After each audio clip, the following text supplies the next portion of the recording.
Hi everybody, welcome back to my channel. We are back again with another video. So yeah, these are my sisters. I'll just let them introduce themselves. Oh, hi, I'm Flora. Hello, I'm Gracia.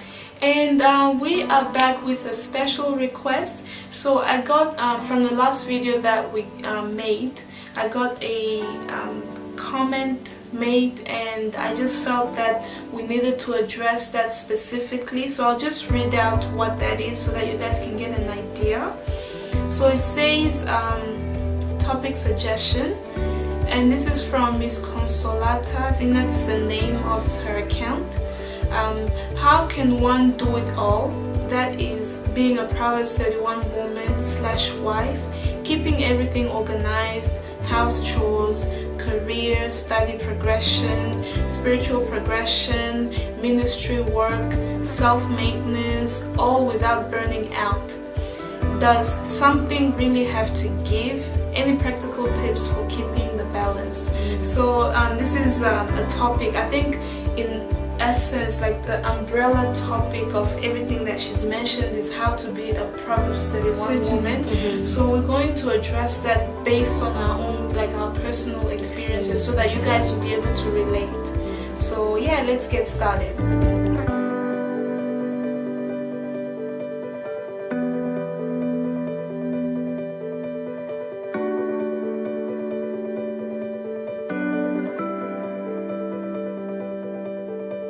So what we're going to do is we'll take Proverbs 31 and we'll just pick out key verses and read them out so that you guys can get the context of what we're talking about. Sure. So yeah. So there's a number of key elements that Solomon highlights in the book of Proverbs, and he's the wisest man as per the Bible, what the Bible says. So I believe he knows what he's talking about here, about a woman of noble character. So there's a number of verses between verse 10 and also till the end, verse 31. He highlights key characteristics of Proverbs 31 women. One thing that stands out is her character. So, like for example, verse 14 here, it talks about she's like a merchant ship. She brings her food from afar. And in verse 15 says, she rises up also while it's still night and gives food to her household and portions to her maidservants. She considers a field and buys it. That's the beginning of verse 16. So what it tells us here, Proverbs 31 women, firstly, she doesn't stay in bed. She's a hard worker. She rises up early. Yeah, she's a businesswoman. She's a hardworking. Yes. When we read further, she buys scarlets for her family. She looks after her maids, so not only her family, even her maids. Come on, somebody, she's generous. And then towards the end, I just love it. I know it's one of your favorite verses too. Towards the end, verse 30 and 31 says, charm is deceitful and beauty is vain, but a woman who fears the Lord, she shall be praised. Give her the product of her hands, and let her works praise her in the gate.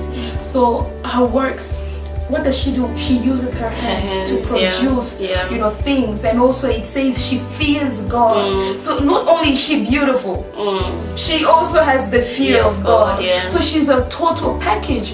But one thing I just want to encourage the women is that this is a standard for us to aspire to. Not for us to be under pressure. That if we're not if like we're her, gonna line up to everything, we fall short. Because you look at it, she's so perfect. She does everything right. Her husband, her children, her maids, everything, God. So she's literally perfect. But us who are, human beings, there's always going to be a time where we fall short. Exactly. So how do we deal with that? How can I say this? How are you your best? How do you give your best? Yes.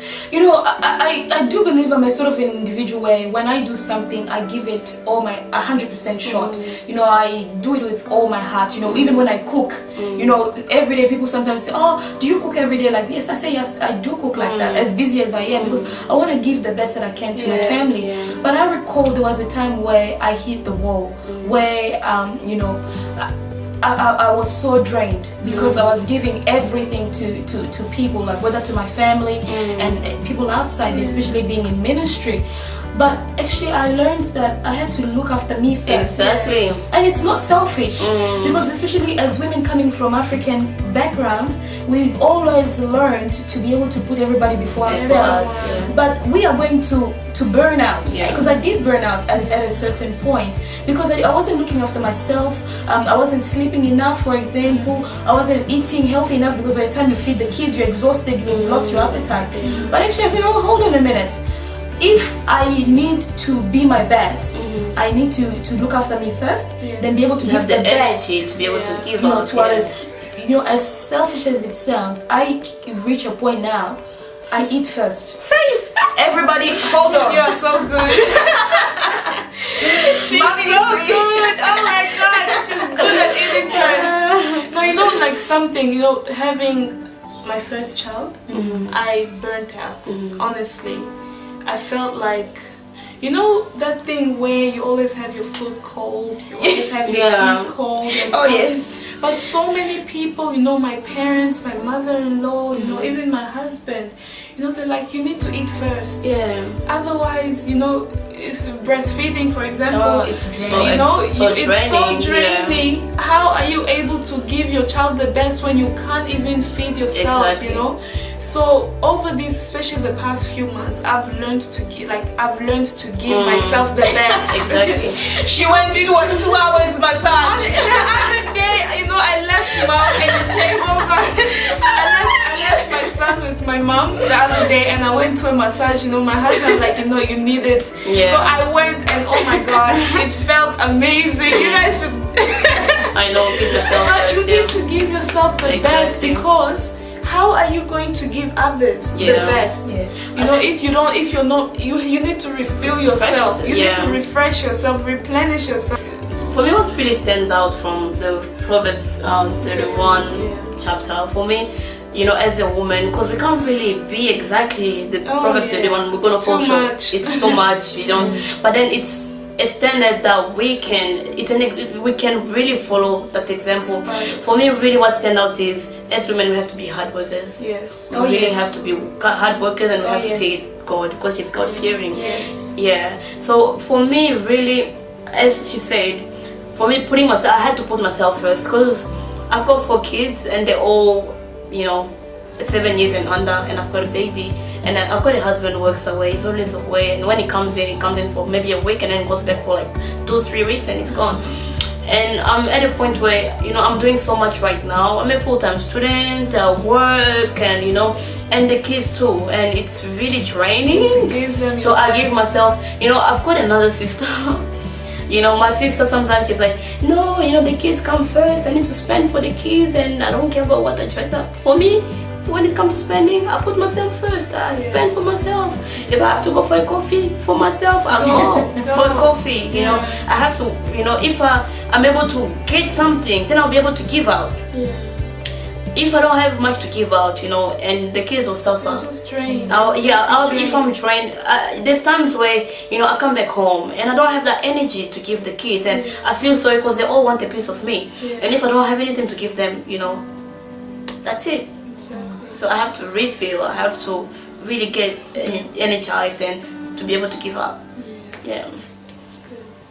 Wow. So even, you know, you've really made a really good point there, you know, juggling, because even that's one of the points I forgot her name is Consolata highlighted, is how do you do it all? You know, I think about it, long gone are days where women get married, they stay home, look after the kids. We're living, you know, and that's it. We're living in a society where in order for you to have the best life for your family, both men and women have to bring in some sort of income to be able to support the family. You know, for example, you are a businesswoman, you know, so you use your hands in different ways. For example, for me, I'm in the public sector. For you, are in the health sector, working in the health sector. So we have to encourage the women that you can really be the rock of your family. You can work and be that provider together with your husband. You know, that's something I had to learn, that regardless of how high, you know, we have to build together. And regardless of how high I can escalate in my career, my husband is still my husband. Because there's some sort of fear also with the men. I know, you know, some sort of fear with African men, where I've heard comments. The reason why I'm saying this is because we do ministry. We hear these things a lot. Oh, because my wife has got a good job or gets better pay than me, then she's taking over the family. They feel threatened, and also the women take it as an advantage for them to be the boss of the house. No, because God hates disorder. If you see Proverbs 31, what does it say? The woman brings honor to her husband. Firstly, she sells, she makes money, she looks after her home, but in the end she brings honor to her husband, that regardless of how high she has, a woman with a good reputation, automatically she's going to make her husband to be respected. Exactly. So it's for us really today, we are encouraging ladies out there that, for example, like I'm almost in the same shoes as studying full-time, working full-time, being a mother full-time, because being a mother, whether you are you still 100% full-time, regardless, You have those sleepless nights. Sleepless nights. You have to wake up in the morning and in order to do that, firstly, one thing I've learned for me is that I have a schedule. From the time I wake up to the time I sleep, I have a schedule. Otherwise, 1 hour can just go by and we haven't done anything. So what I really encourage Miss Consolata, that you can make yourself a schedule that is effective for you. For example, I always put a schedule. From this time to this time I have a meeting with this person, this time to this time I have to cook, this time to this time I have to look after my kids. That helps me a lot to be able to stay on track. Sorry to stop you. That's one of the things she mentioned, like does something have to give, like do you have to sacrifice one thing? Oh, you have to sacrifice. We do, You have to sacrifice. For us who are studying, there's been times where you have to go to the library, ignore them. And the thing, I was guilty. I don't know about you guys. I was guilty the time I went back to work when my baby was 5 months. I have a 3 months now, but when my second baby was 5 months, I went to work. I cried so much, but then I actually realized I'm actually doing it for them. Exactly. I want to give them the best life possible. And also, even when I'm at work, we're trying to give like practical skills. For example, when I go to work, because I work long hours, sometimes 7 and I finish at 5, so those are very long hours. So what I do, even the night before, I'll chop up all the veggies, do all my preps. So the time I get back home, I usually use ready to be 30 minutes to cook. So those are tips that women can really save time. For those that are good at meal prep for the whole week, so you won't have to go your week. So these things, time-saving skills, they really help. So that you won't have to spend, like, for example, in my house, we like eating fresh food every day. That's my husband. I literally have to cook every day. Of course, my husband is a great cook. He cooks as well, for me.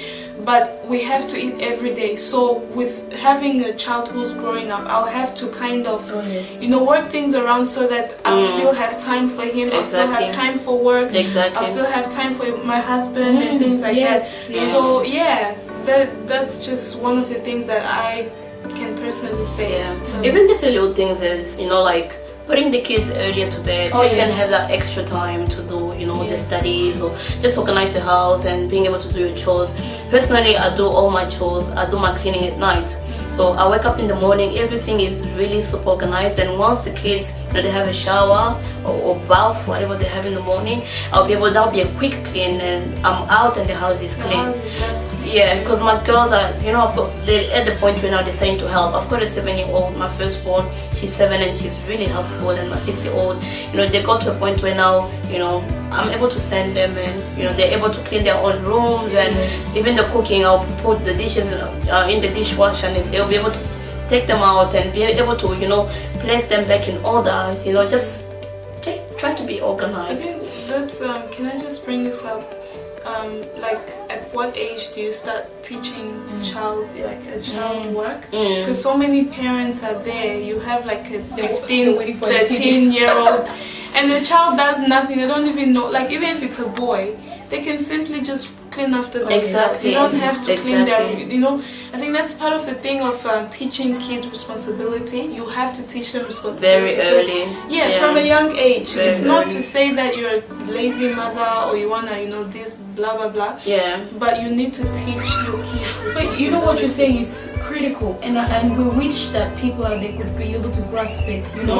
There are many women who are so busy and they go back home to chaos. They are stressed, they're drained. That's why they are unhappy, they are miserable, and put their frustration on their kids. You know, I have my girl, I've got two girls and one boy.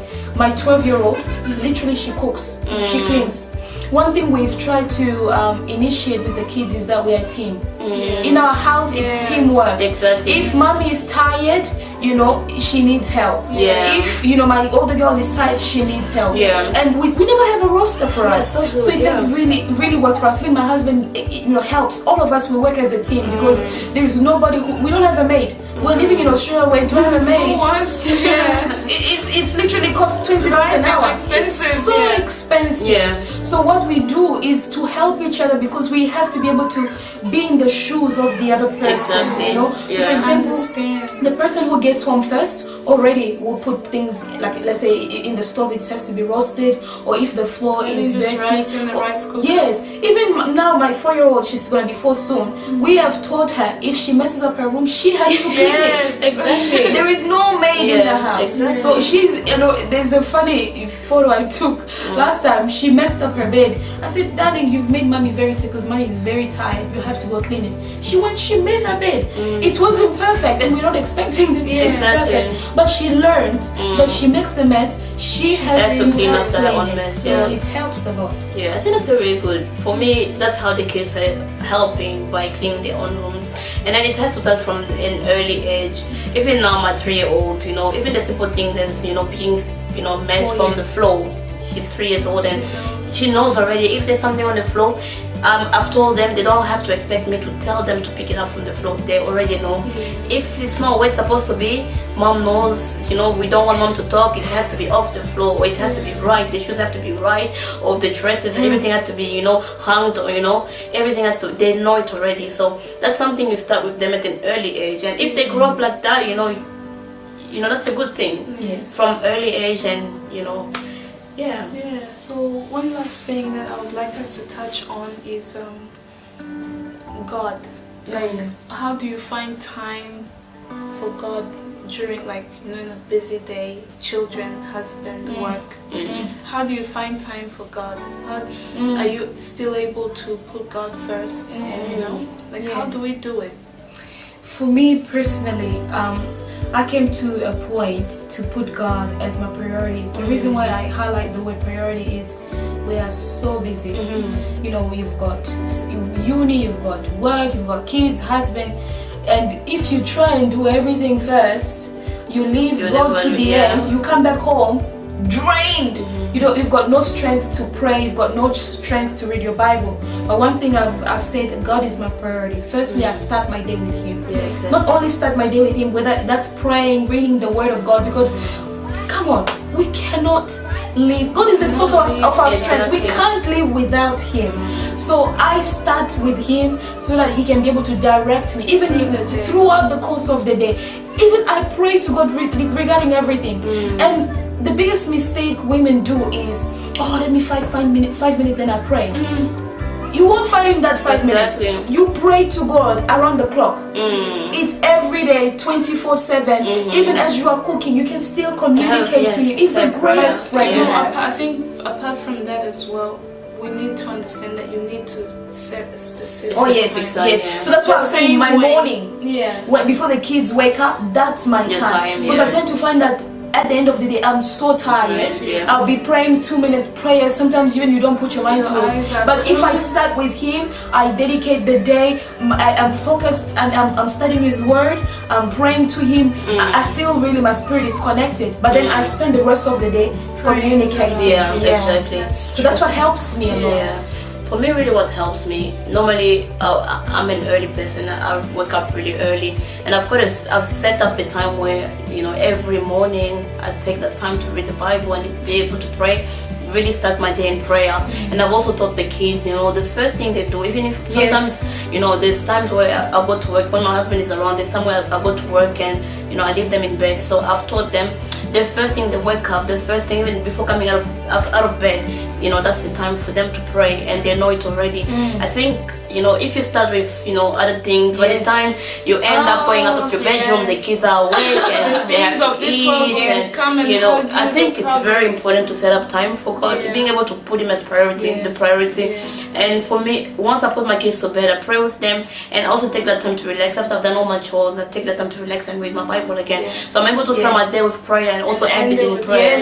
Yes. Yeah, that's definitely even because when you start your day with prayer, you find that your day just flows. No matter the troubles, the tribulations, whatever hardship will come through your day, you just feel like God has it under control. You know, like when you put God first, like when you start your day with prayer, that is.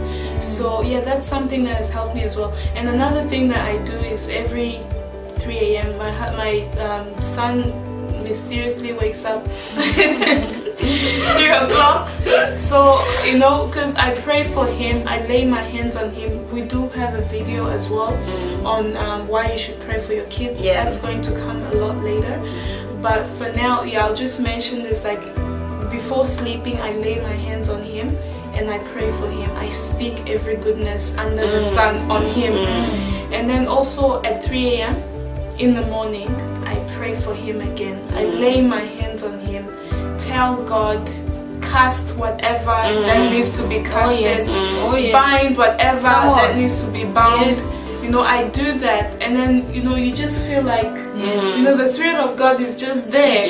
It's flowing because So I think what you say is very good, because growing up, Mom and Dad they've always told us, when you wake up at night, you never know. Maybe it's the Holy Spirit that wants to have that relationship with you. Nothing happens by mistake or chance. I think that's really good, because also, from growing up with what you've seen with Mom and Dad, because sometimes I remember back, growing up, you hear 2 o'clock in the morning and you hear Mom and Dad are praying. So I've got, to that point where my baby does not wake up at night anymore, which is good, but I'm still used to, I wake up, I do wake up to check on the kids, and every time I wake up at night, that's time for me to really bind and pray and really cast all my frustration to God, and that's really my time to pray, because sometimes during the day we don't really have, it's so busy. Life is so busy, we don't really have that time to have, that's really pray to God and have that, pour out. So I get that time to really pour out, really empty my heart. So it's really important sometimes, even it doesn't have to be like a 10-hour prayer or an hour prayer, even just a few words,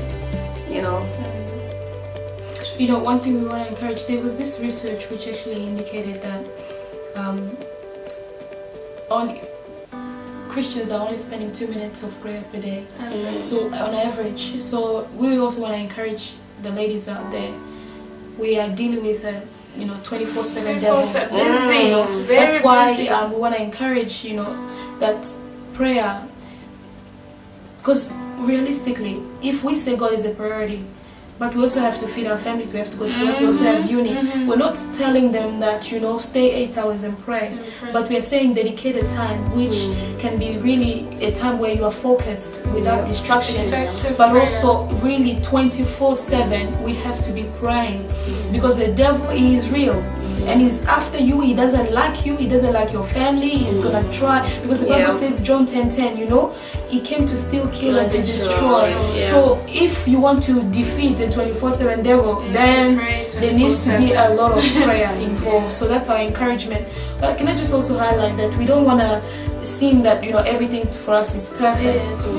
We're not highlighting. We do have challenges, but these are tips we're sharing that works for us, because we are living in a society where it saddens me, where people tend to see on social media, women looking beautiful, taking photos of their spotless houses, a life of filters. We are not here to tell you a life filled with filters. We are telling you a life of reality, sharing the tips that works for us. And one thing that helps us is God is the center point. Amen. I think we'll end it on that note. Perfect. But guys, let us know what you think. If you have any more questions or suggestions, things that have helped you you know, in your walk with Christ, you know, in your day-to-day lives, family, husband, work, children. If you have any tips to share around, please feel free to go in the comment section below. But if you have any further questions, please let us know. We'll be more than happy to come back and address any questions that you may have. But for now, guys, thank you guys for tuning in, and we'll see you guys in our next video. Bye.